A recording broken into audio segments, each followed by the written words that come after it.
ஏதோ ஒரு விஷயத்தை நினைச்சு மன அழுத்தத்தில் இருந்திருக்காங்க. ஏன் மகா, இந்த சின்ன வயசுல உனக்கு என்னம்மா கவலை? உங்களுக்கு ஏதாவது பிரச்சனையாமா? ஒண்ணும் இல்ல. ஏதாவது பிரச்சனை இருந்தா அதை நெருக்கமானவங்க கிட்ட மனசு விட்டு பேசினாலே போதும். மனசுல வச்சுக்கிட்டு உங்களை கஷ்டப்படுத்திக்கிறதால இப்படித்தான் பிரஷர் குறைஞ்சு மயக்கமாயி விழுந்துடுவீங்க.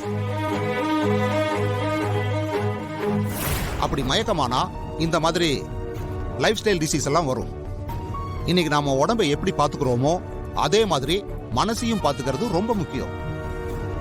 நான் சில மெடிசன்ஸ் எல்லாம் எழுதி தர்றேன், அதை உடனே வாங்கி கரெக்டா ஃபாலோ பண்ணுங்க.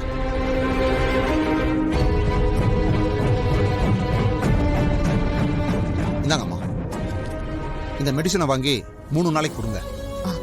நல்லா ரெஸ்ட் எடுத்தாங்கன்னா சரியா போயிடும். ஓகே மயிலு, டாக்டர் கூட போய் விட்டுட்டு வா. சரிங்க தாத்தா. பாத்துக்கோமா. வாங்க டாக்டர்.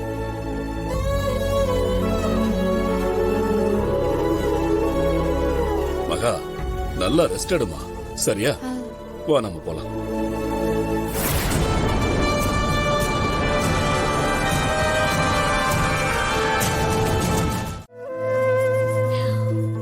நான் யாருக்கும் துரோகம் பண்ணல.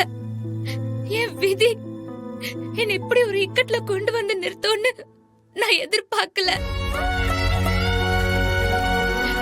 சத்தியமா சொல்றேன், நான் இந்த குடும்பத்தை கெடுக்க வரலக்கா. நான் தப்பானவ கிடையாது. தெரியுமா,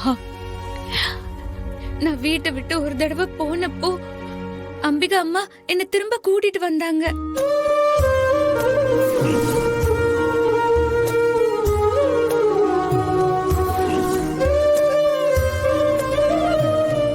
ரெண்டாவது தடவை போனப்போ திவ்யா அக்கா பாத்துட்டாங்க.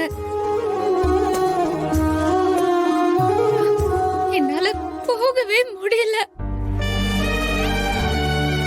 இப்ப வரைக்கும் நான் இந்த வீட்ல இருக்கிற விஷயம் அவருக்கு தெரியாது. நிச்சயதார்த்தம் முடிஞ்சதும் போயிடணும்னு நினைச்சேன்.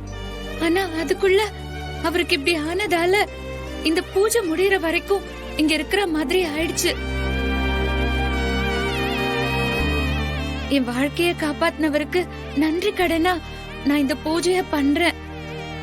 அது நல்லபடியா முடிஞ்சதும் நான் கண் காணாத இடத்துக்கு போயிடுவேன். நான் சொல்ற மாதிரி நடந்துக்குவேனா மாட்டேன் நானு நீங்க என்ன சந்தேகப்பட வேண்டிய அவசியமே இருக்காது. என்ன நீங்க முழுசா நம்பலாம். திவ்யாக்காக்கும் அவருக்கும் தான் கல்யாணம் நடக்கணும். 2 பேரும் சந்தோஷமா வாழணும். அதுதான் என்னோட ஆசை, பிரார்த்தனை எல்லாமே. என்னால எந்த பிரச்சனையும் வராது.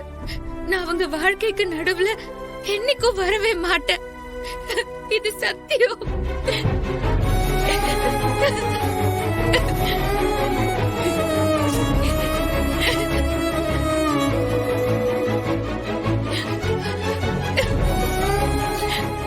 அக்கா, உங்களுக்கு என் மேல கோபம் வருத்தம் எல்லாம் இருக்கும். ஆனாலும் நான் உங்களை என் சொந்த அக்காவாதான் பாக்குறேன். நான் போயிடுவேன்க்கா. ஒன்னா சேர்ந்து இருக்கிற இந்த குடும்பம் எப்பவும் சந்தோஷமா ஒத்துமையா இருக்கணும். எனக்கு அது போதும். மகா, என்ன மன்னிச்சிரு. அந்த போட்டோ பார்த்த கோவத்துல நான் என்னென்னமோ பேசிட்டேன். எனக்கு அதை எப்படி எடுத்துக்கணும்னு சத்தியமா புரியல. அதான் அப்படி பேசிட்டேன். அவசரப்பட்டு உண்மை என்னன்னு தெரியாம நான் உன்னை அடிச்சிட்டேன். ரொம்ப வலிக்குதா மகா?